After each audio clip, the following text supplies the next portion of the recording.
That's Yates, I'm Hunter. Or is it? Or is it?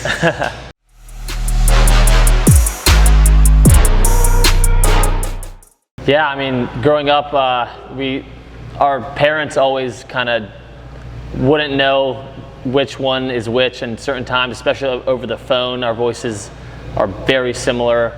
But it was awesome always having a permanent friend, permanent hitting partner in tennis. We always did everything together, had the same friends, so it was... Played all the same sports. I mean, hockey, baseball, soccer, tennis, skiing, you name it, we were playing it together. Every year we kind of drop a sport. We dropped hockey when we were probably 10, and then when it came down to it, it was either baseball or tennis. And we were in Arizona at the time. It was always hot. We chose tennis. It was our passion, but it was also a little better than wearing baseball pants all the time. So we made that switch sophomore year of high school. After sophomore year, we were like, okay, all tennis. Yeah, we knew that was going to be the best opportunity to try to play professionally, so we went full into tennis.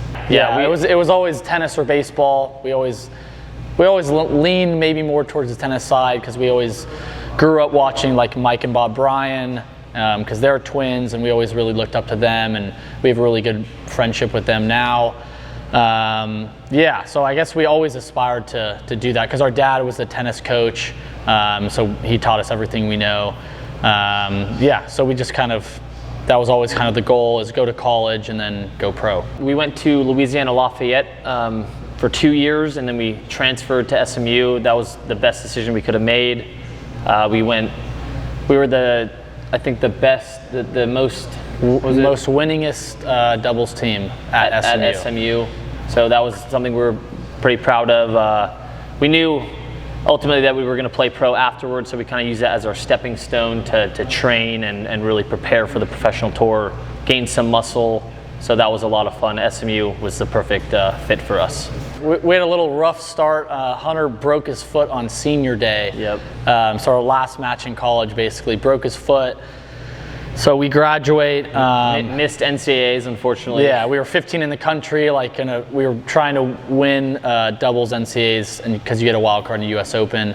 So unfortunately, we didn't get to do that. But I started playing with another person, and then once he healed up, we just went 100% playing.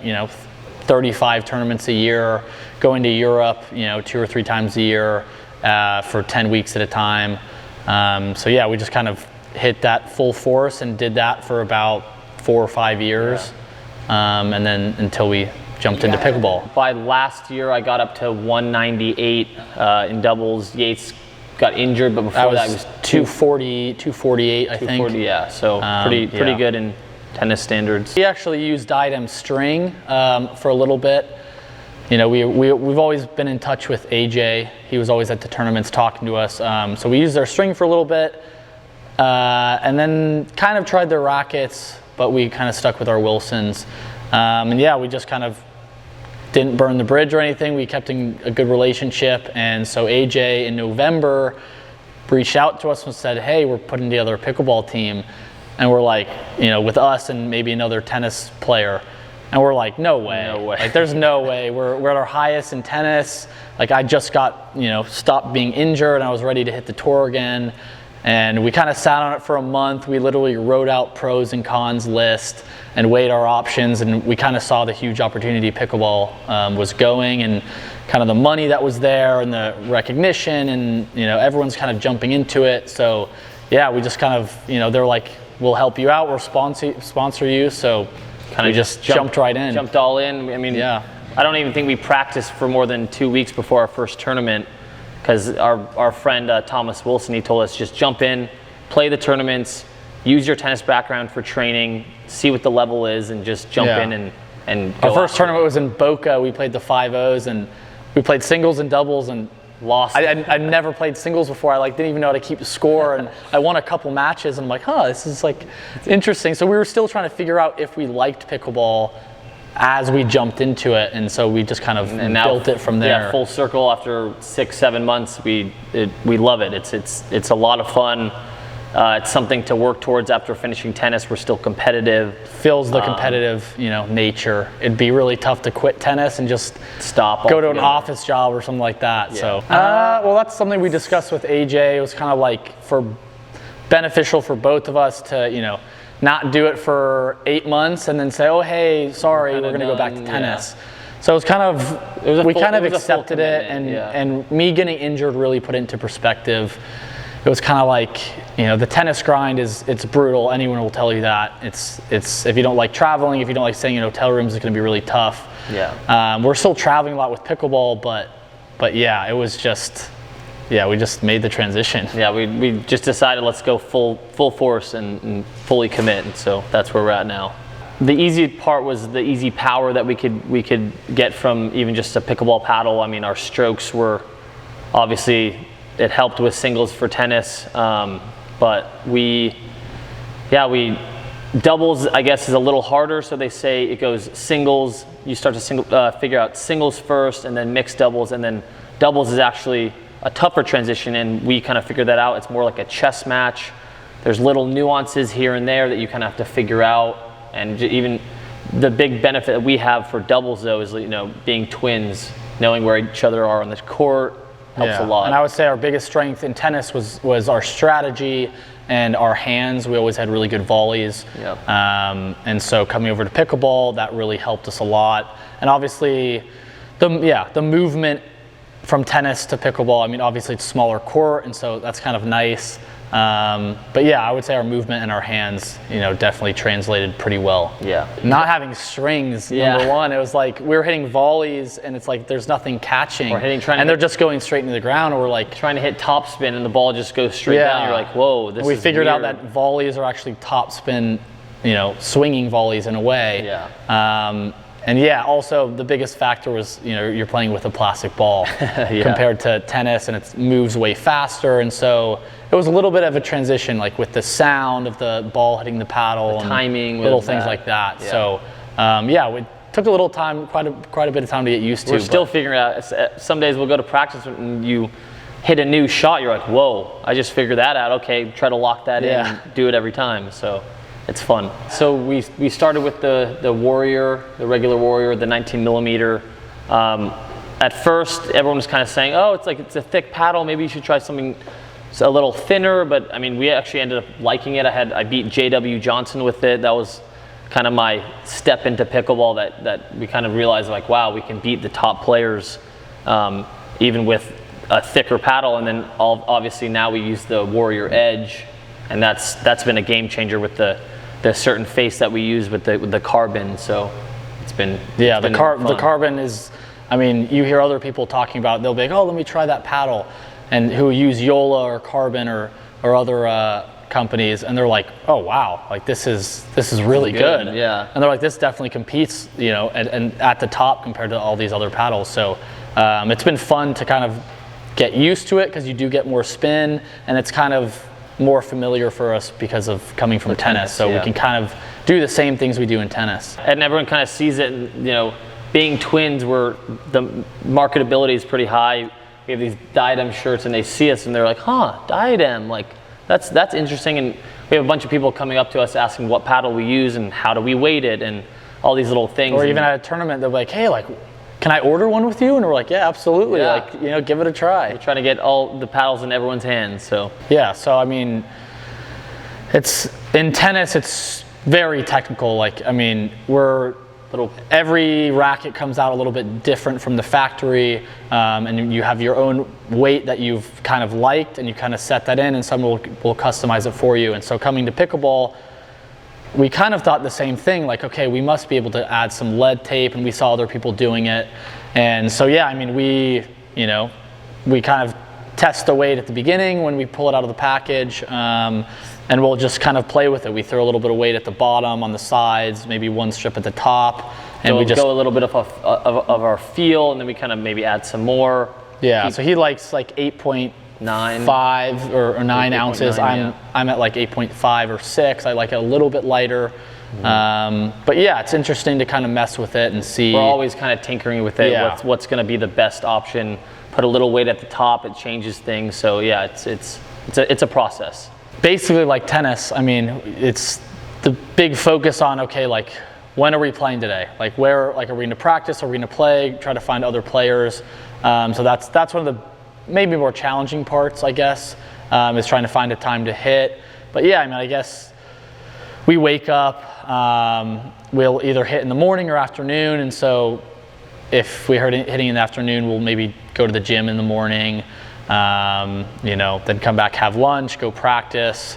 And then, yeah, I mean, we kind of take what we have from tennis. Was every time we played a tennis match, we'd scout it. We'd scout the players, their weaknesses, their strengths.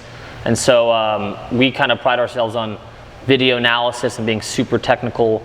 So it's said that Ben Johns is kind of the same. And so that's what we bring from tennis, is that same kind of mindset, is the technical aspect and trying to find the weaknesses in the people that maybe you're going to be playing. We'll look at footage sometimes of our matches, of other people's matches. I mean, we're just trying to learn as quickly as we can. So that's part of our day-to-day as well. And then as well, we're starting to teach clinics at John Newcomb's Tennis Academy, their country club. So we do that here and there. But yeah, it's basically get up, work out, and try to pickleball basically. Yeah. Try to find a hit and practice. So I would say it changes, but it's interesting in pickleball because you actually get a lot of your practice from actually like playing, and we'll drill as well if there's certain things we need to work on, like fast hands or certain strategies or plays that we'll have set up for when we get into like a match play. But even when we're doing rec play and playing games, you always try to focus on one or two things during that match, so you're at least trying to improve something and not just out there kind of screwing around. Yeah, I think the biggest thing too is like you get the competitive juices flowing, and obviously you want to win every practice match, but sometimes that's not the best thing to do. You want to try to, if I want to work on my backhand flick, it's like maybe I'll focus on that more during that rec game, and even if we lose, you have to still have that mindset of like, okay, it's the process. It's the process of improving certain shots and trying to be the best player you can be. So yeah, we're fortunate enough. We live in New Braunfels, Texas. It's about an hour south of Dreamland in Austin. So there's a good group of people there. Vivian David, Zane Navertil, Deckel Barr, and then Thomas Wilson. Thomas Wilson lives in our town, as well as Wyatt Stone. And so yeah, I mean, we got a good group of guys that guys and girls that will get together and hit with. We mainly play at Nuke's Country Club right now, or Dreamland. New Braunfels is kind of slowly starting to pick up the pickleball game, and we've been pushing to try to get a pickleball court in our neighborhood for a year now. So hopefully they can get that going. But yeah. I would say for the most part, I mean, it's very friendly.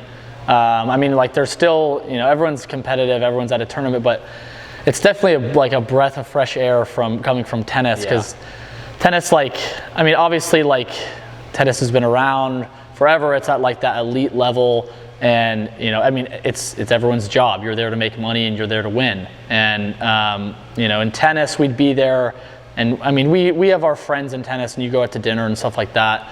But everyone, sometimes people keep to themselves, they're not very friendly. They're they're there to do their job. But pickleball in general that we found when we first came in, it was like, wow, everyone is just super friendly, and it's you could be a little fiery on court, and that's fine, but pretty much after you get off court, everyone's just good camaraderie, good friendships. There's a lot of good people. I mean, I'll never forget, I played Dylan Frazier, and I think I lost to him twice now or 3 times, and it's just funny because he'll get off and he'll be like you guys are getting good, you're getting closer, you're gonna beat me soon.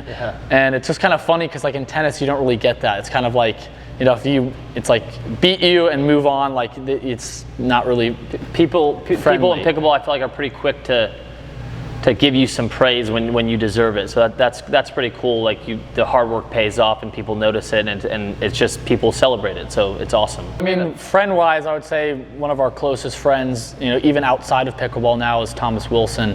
And I mean, we've gotten close to Wyatt Stone. He's a little younger. Vivian David also, she's maybe going to move to New Braunfels as well. So yeah, we have a really good group of pickleball players, but also a really good group of friendships, and just outside of pickleball, that's important as well.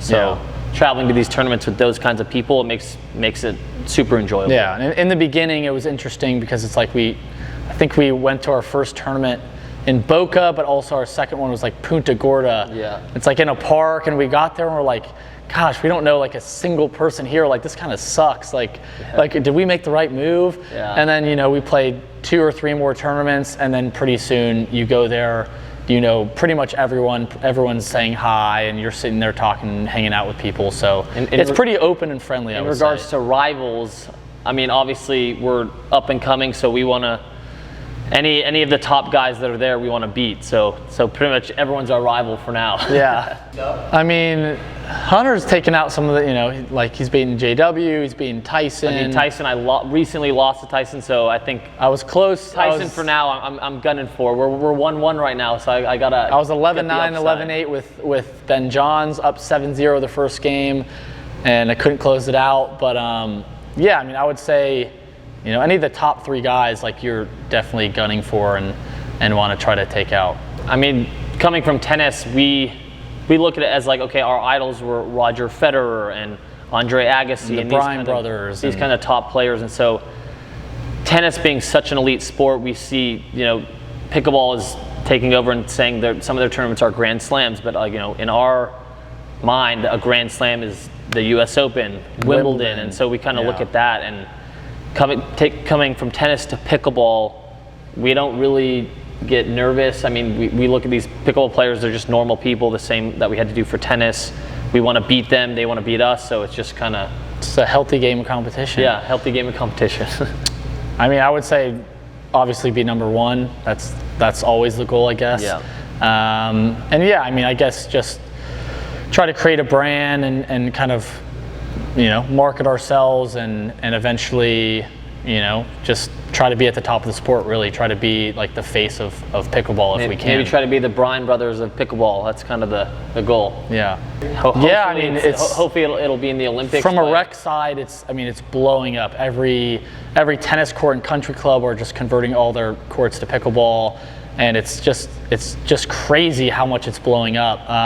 And then obviously from the pro side, that's really improving. Sponsors are jumping in, prize money is going way up, and so we'll see.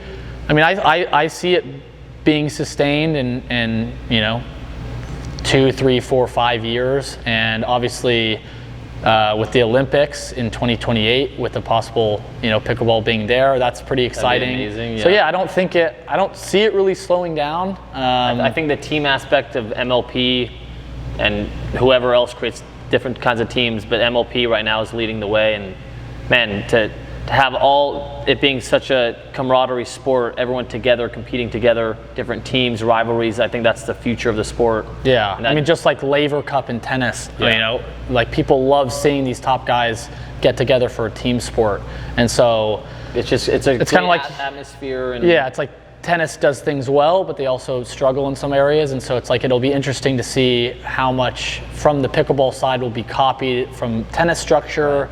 I know PPA is kind of going that route. You know, all their tournaments are called 250s, 500s, 1000s, and Grand Slams, and so yeah, I think it's going to be pretty sustainable, and I think it's just going to keep going up. Not really. I wouldn't really call. Yeah, we're getting a ton of DMs from girls. Yeah. No. I wouldn't call ourselves like celebrities, especially in the pickleball world yet. You know, we played doubles tennis, and in a sport where tennis is predominantly all the singles matches are shown on TV, and so coming over to pickleball, yeah, I mean we're not there yet, but I guess like we hope to be. Yes, we're looking to take the sport to a new level, so hopefully more tennis guys come in and kind of change the sport, make it a lot better, more competitive, and it's interesting to see how that'll play out. Will the tennis players be able to take over, or will the pickleball only background players, will they be able to compete? So it's yeah, and it's pickleball. You know, 6 months in pickleball is like 2 years. Things are changing so rapidly. I mean, just from September of last year when our friend Thomas Wilson started playing, and you know, we were probably 3 months in March or April. We're like, man, like we're just like we're not like where, like, look, you jumped up so fast, and we were kind of like, man, did we make the right decision? Like, are we going to start winning? And he goes, trust me, it's way more competitive now. Yeah. And it's only got more competitive since then. But we kind of have adapted and gotten used to playing pickleball, and we had to unlearn a lot of things from tennis. Still, for sure. Still unlearning a lot. Yeah. And just, you know, what you can do with a racket compared to a paddle, it transfers over well, but there's some things you have to kind of unlearn. So. Yates Johnson 8 on Instagram, and Hunter Johnson 7. Hunter Johnson _7. Oh, okay.